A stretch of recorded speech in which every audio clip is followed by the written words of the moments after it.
प्रणाम सभी को। गुरु तत्व को प्रणाम, सविता देवता को प्रणाम।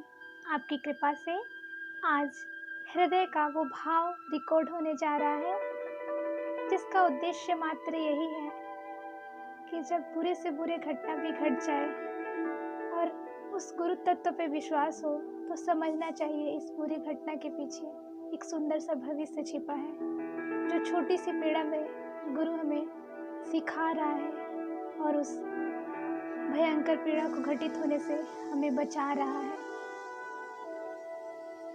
आइए उस मन के भाव का श्रवण करते हैं जो गुरु तत्व अपने हर शिष्य से कह रहा है। मेरे मन की होती तो अच्छा था, पर गुरुदेव आपके मन की हुई ये बहुत अच्छा था। मैं एक कदम का ही देखती, पर तू तो जन्म जन्मांतर का देखता। बिगड़ी जब जब बात वो तू ही तो था जो सवारा करता।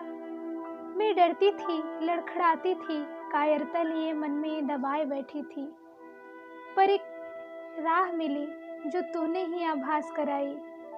मेरे मन की होती तो शायद अच्छा होता, पर तेरे मन की हुई ना गुरुदेव, ये बहुत अच्छा था। मैंने बहुत जिद किया, बहुत तड़पी, बहुत चिल्लाई, पर उस वक्त पे तू कठोर था। भला बुरा सुन के भी तू हर पल मुस्काता था। मेरी वो ना समझी थी जो उस वक्त तेरी कृपा मैंने ना समझी थी। ये छोटी पीड़ा सुंदर भविष्य गढ़ेगा, क्या यही तू बतलाना चाहता था? पर मुझ अज्ञानी को कहाँ तनिक न इसका भनक था। तू इतना प्यारा साथी है, मेरे अहम पर भी साथ रहे। मुझ अभिमानी को बार बार झकझोर रहे, तरास रहे। मोह की जकड़न में मैं तुझको ऐसे भूल गई, कोई परछाई बनकर दिन रात मुझे जगा गई।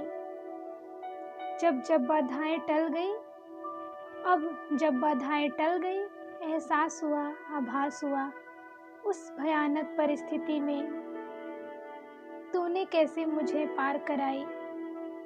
तूने कैसे मुझे पार कराई। मेरे मन की होती तो शायद अच्छा लगता, पर आपके मन की हुई ना गुरुदेव, ये बहुत अच्छा था। उस गहरी खाई में मैं गिर जाती अपनी छोटी बुद्धि के कारण, पर सही वक्त पर तूने थाम लिया। बड़े चोट लगने से तूने बचा लिया। कैसे धन्यवाद करूँ तेरा, कैसे धन्यवाद करूँ तेरा। तू मान अपमान सब सहता रहा, मुझ बुद्धिहीन बच्चे को तू गोद लिए दुलारता रहा, तू गोद लिए दुलारता रहा। भीतर मेरे ही रहता तू, पर मैंने न कभी तुझे याद किया। इतना पर भी तू मेरा भला ही सोचता करता रहा। क्षमा करना ओ गुरुवर प्यारे, क्षमा करना ओ गुरुवर प्यारे। तेरी कृपा ही हर पल में है अब मुझको प्यारे। क्षमा करना ओ गुरुवर प्यारे, तेरी कृपा ही हर हाल में अब है मुझको प्यारे।